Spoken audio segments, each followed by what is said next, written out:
श्री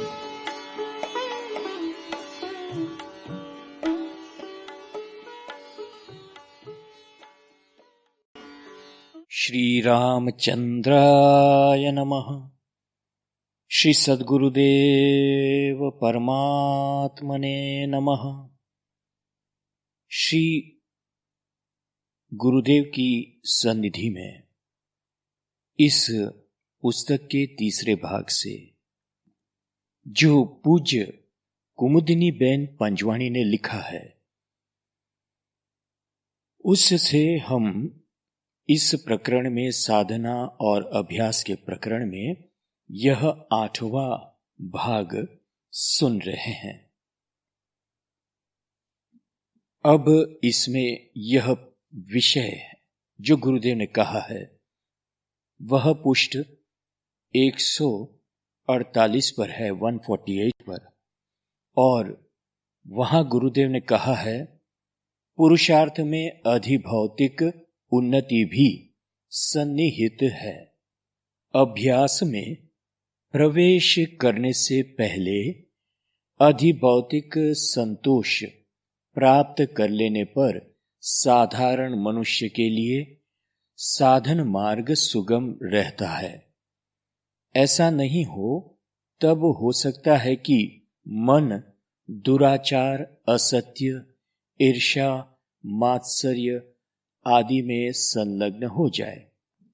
इस प्रकार का देख सुनकर लोक में अभ्यास, आध्यात्मिक विकास और ज्ञान के लिए कुतर्क, अविश्वास और निरादर बढ़ जाते हैं। देखो, पुरुषार्थ में अधिभौतिक उन्नति भी सन्निहित है, परंतु यथार्थ संतोष माने न्याय नीति पूर्ण पुरुषार्थ से संतोष प्राप्त होने पर मनुष्य उत्तरोत्तर उच्चतर स्थिति की ओर प्रगति करता है। इसलिए व्यवहारिक और पारमार्थिक दोनों में विकास के लिए संतोष पूर्वक किंतु भरसक, यथाशक्ति और यथासंभव पूरा नीति युक्त पुरुषार्थ करना ही चाहिए। व्यवहार में या परमार्थ में सबके लिए विकास साध्य करा देने वाला संयोग कदापि एक सा नहीं होता, परंतु यह ध्रुव है कि उन्नति की ओर ले जाने वाली एक क्षण तो अवश्य ही सबके सामने आकर खड़ी हो जाती है।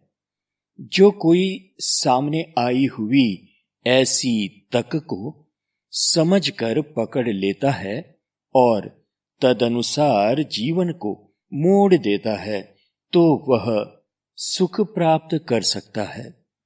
जो ऐसी तक को निरादर करते हैं या कि तक का निरादर करते हैं, तब फिर उनके सामने वह फिर आवे या नहीं भी आवे, सुख प्राप्त करना मनुष्य का अधिकार तो है ही, अपितु प्रथम कर्तव्य भी है।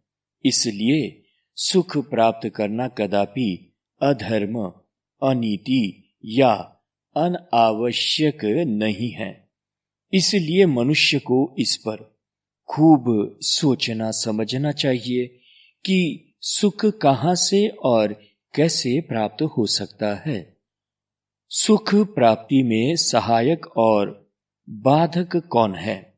फिर दृढ़ विश्वास और तन मन धन से सांगोपांग पुरुषार्थ होना चाहिए। पुरुषार्थ हमेशा आवश्यक है, अनिवार्य है। अपनी शक्ति के अनुसार भरसक पुरुषार्थ करना ही चाहिए। लक्ष्य सिद्धि व सुख प्राप्ति के हेतु तो सविशेष पुरुषार्थ करना ही पड़ता है, और परिणाम में सफलता प्राप्त नहीं होवे तब समझना चाहिए कि अब ईश्वरीय सहायता की प्रार्थना करे, ईश्वरीय प्रेरणा की प्रार्थना करे, प्रार्थना में उद्वेग या हाय हाय नहीं होनी चाहिए, परंतु अनुरागपूर्ण प्रपन्न भाव होना चाहिए कि मेरे मालिक तेरी जो इच्छा हो उसी में मेरा हित है ही। मनुष्य की सबसे भारी शोचनीय दशा यही है कि वह पुरुषार्थहीन और आचरण शून्य हो। प्रायः इसी महा अनिष्टप्रद दोष से मनुष्य का जीवन प्रगतिहीन बीत जाता है। मैं आपसे अनुरोध करता हूं कि आप अपने अनुभवों को लेकर सोचिए कि आपके कितने विचार केवल विचार रहे हैं और कितनी आकांक्षाएं विफल और अपूर्ण रही है। ऐसा क्यों? इस पर कभी गहराई से सोचा है? संतोष माने पुरुषार्थहीनता, ऐसा कभी कोई कोई समझ लेता है, परंतु यह ध्रुव है कि ऐसा समझने वालों में तो प्रमाद होगा या ऐसी कोई अक्षमता होगी या दंभ व अहम से पुष्ट जबरदस्त बुद्धिवाद होगा। संतोष वृत्ति का अर्थ यह कदापि नहीं है कि प्रमाद से पड़े रहना या दारिद्र्य के अभावों से पीड़ित रहना या पुरुषार्थहीन रहकर प्रारब्ध के फल भोग की प्रतीक्षा करते रहना। यह ध्रुव है कि बिना पुरुषार्थ के प्रारब्ध फलता नहीं है।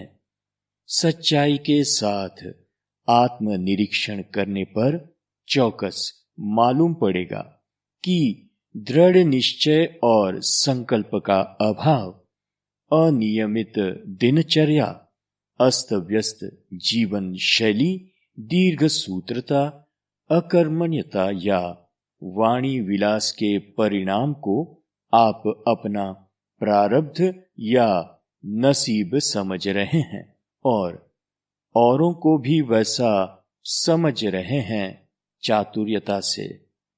परंतु प्रारब्ध या नसीब का सीधा सरल अर्थ होता है सतत पुरुषार्थ। इसलिए अच्छे प्रारब्ध के लिए अच्छे पुरुषार्थ में सतत संलग्न रहना चाहिए। पुरुषार्थहीन अर्थात विकासहीन जीवन तो कुकुर शुकुर का होता है। गौधन, गजधन, बाजधन और रतन धन खान, जब आवे संतोष धन, सब धन धूर समान। संतोष महान सद्गुण है। संतोष से आत्मबल पुष्ट रहता है, निर्बल या नष्ट नहीं होता।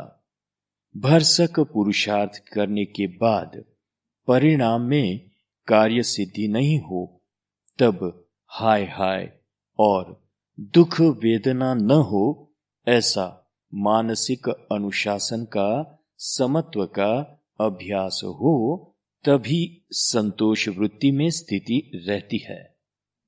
प्रतिकूल परिस्थिति में या प्रतिकूल परिणाम आने पर भी भगवद विश्वास युक्त धैर्य रखकर पुरुषार्थ में संलग्न रहना ही चाहिए। भगवद विश्वास युक्त माने अपने अच्छे प्रारब्ध में दृढ़ विश्वास रखना। यहां पर संतोष का सद्गुण आत्मबल का रास नहीं होने देता, अपितु सविशेष पुरुषार्थ का प्रेरक बल बना रहता है।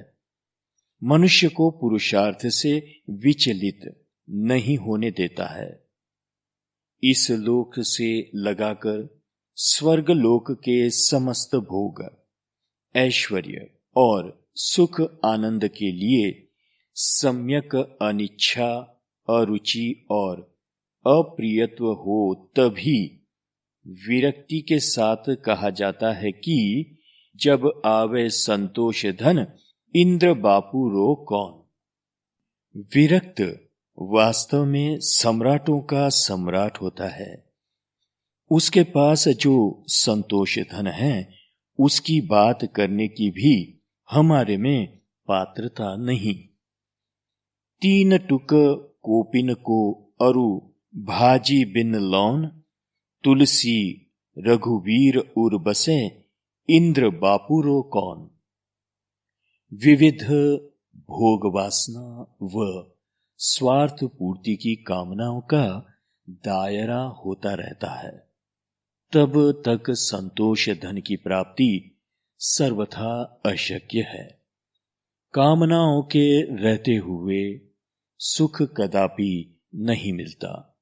इसलिए अपने सुख भोग की सीमित कामनाओं को बहुजन सुखाय के विशाल दायरे में परिवर्तित करोगे, तभी स्वार्थ व भोग लिप्सा कमजोर होते होते क्रमशः निशेष हो जाते हैं। तभी संतोष का सद्गुण क्रम से साध्य होने पर अलौकिक प्रसन्नता का जो अलौकिक अनुभव हो जाता है, वही अनुभव चित्त को हर हालत में हमेशा मुदित बनाए रखता है। मनुष्य को जीवन यापन के लिए धन चाहिए, परंतु साथ ही साथ विद्या, बुद्धि और विवेक विचार भी चाहिए। अधिभौतिक जो भी सुधार या विकास हो, उससे मनुष्य के हित व सुख का संवर्धन होना चाहिए। देखो, रावण, जरासंध आदि ने भी बहुत सुधार और विकास साधा था, फिर भी वे सुखदायी नहीं थे। कर्तव्य परायणता, नीति, न्याय, सत्य और प्रेम निष्ठा का अभाव हो जाए, ऐसा सुधार या विकास कदापि सुखदायी नहीं हो सकता है। प्रकांड विद्वान, अनुपम कार्यकुशलता, अतिशय विचक्षण बुद्धि या ज्ञान विज्ञान की समझ भी सदाचार और शुभ में निष्ठा होने पर ही सुखदायी होते हैं। बहुत बढ़ गया विश्व में चार्वक हूं का जोर, बना बिना भगवान के कौन लगावे ठोर। जब शुभ निष्ठा का अभाव सा हो जाता है, तब इसी कारण से समाज और राष्ट्र में विषमता अत्यंत बढ़ जाती है। एक और द्रव्य, सत्ता, विद्या आदि का अपरिमित संग्रह बढ़ जाता है और दूसरी ओर इनका अत्यंत अभाव हो जाता है। परिग्रह बढ़ने पर भोग लिप्सा अमर्यादित हो जाती है। तभी समाज व राष्ट्र में भारी क्षोभ पैदा हो जाता है। वैर, विद्रोह, हिंसा, विप्लव आदि क्षोभ के परिणाम है। देखो, धन, सत्ता, रूप और बुद्धि के साथ मद की घनिष्ठता भी फौरन आ जाती है। तब इनका होना बराबर अहितकारी बना रहता है।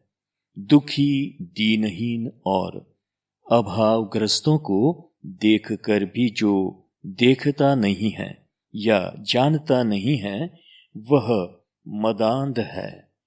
निराधार और दुखियों के उद्गार सुनकर भी जो कुछ करता नहीं है, वह बधिर है। गुरुदेव कहते हैं आगे पुष्ट 150 पर कि मृतक समान अपने स्वार्थ और भोगों की पूर्ति में सदा रत और होशियार रहने वाला दूसरों के सुख व हित की भावना नहीं रखता है।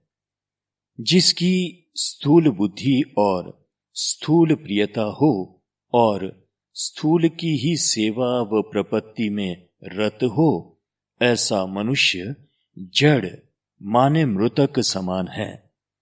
उसको चेतन तत्व का या आत्मा के ऐश्वर्य का कुछ ख्याल नहीं होता है। यह कितनी भारी जड़ता है। एक भाई ने कहा, परंतु ऐसा मनुष्य शब्द स्पर्श रूप रसगंध आदि के विषय भोगों को जानता है और उपभोग करता है। सो जानने वाला और उपभोग करने वाला तो चेतन है, फिर जड़ या मृतक समान कैसे कहा जा सकता है? श्री गुरुदेव ने समझाया कि यह तर्क ठीक है, परंतु सुनिए, इस विश्व के रचयिता ईश्वर विश्व के चराचर प्राणी पदार्थों में अपने संकल्प के अनुसार अपने न्यून अधिक कलांशों से विराजे हैं और ओतप्रोत है। पशु पक्षी कीट पतंग आदि की तरह मनुष्य चेतन युक्त है। इंद्रियों को लेकर मनुष्य विभिन्न पदार्थों का भोग करता रहता है। इंद्रियां जड़ है, परंतु मूल चेतन तत्व की चेतना से इंद्रियां स्थूल पदार्थों का भोग करती है। यह मूल बात सामान्य मनुष्य समझता नहीं है, फिर जानकर भी भूल जाता है, क्योंकि सामान्य जीवों में चेतन तत्व का विकास नहीं होता है। सामान्य मनुष्य निम्न स्तर पर होता है। सामान्य जीवों में स्थूल देह संबंधित और स्थूल पदार्थों की वासना, मोह, आसक्ति तीव्र होती है। तात्पर्य की स्थूल बुद्धि और स्थूल प्रियता अधिक होती है। इस प्रकार अपने में और सर्व में रहे हुए चैतन्य को, भगवद तत्व को बिना जाने समझे केवल जड़ शरीर के इंद्रिय जन्य स्थूल विषय भोग में आत्माध्यास रखता हुआ जड़ रूप होकर जीवन गुजारता है। इसलिए मृतक समान या जड़ समान कहना यथार्थ है। मन मरे माया मरे, मर मर जात शरीर, आशा तृष्णा ना मरे, कह गए दास कबीर। बेमर्याद धन संग्रह या सत्ता से या भोगों से संतोष प्राप्त होता है, ऐसा भ्रम मनुष्य को हो गया है। सही संतोष आत्मिक उन्नति व अनुभूति से होता है। बालक को रोज रोज नूतन खिलौना देते रहोगे तो वह जरूर स्वच्छंदी, मनस्वी और स्वार्थी बनेगा, जो कि वह बुद्धिमान भी बनेगा, परंतु उसका बुद्धि विकास अधिकांश में स्वजनों तथा औरों के लिए दुखदायी व अहितकर रहेगा। इसलिए खिलौना देने में विवेक और मर्यादा रखने से बालक की बुद्धि शक्ति विकसित भी होगी और बालक में मर्यादा व विवेक युक्त समझ भी बनी रहेगी। देखो, इतने विविध प्रकार के लोगों के विभिन्न उपकरणों का उत्पादन दिन प्रतिदिन बढ़ रहा है, त्यों-त्यों तृष्णा व भोग लिप्सा भी बढ़ रही है। बालक को नित नूतन खिलौने की आदत हो जाती है, उसी तरह बड़ों को भी नित नूतन उपकरणों की आदत हो जाती है। फिर कुछ दिनों में ही आदत से वैसा स्वभाव बन जाता है। अग्नि में घी डालने से विशेष प्रज्वलित होती है, उसी तरह लालसा की ज्वाला अग्नि में घी की तरह नूतन और विभिन्न उपकरण पाने पर दिन दूनी और रात चौगुनी बढ़ती है।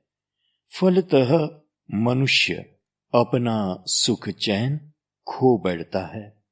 सभी प्रकार की उत्तम सुविधाएं और सुख सामग्रियां प्राप्त होने पर भी मनुष्य को सतत अभाव महसूस होने लगता है।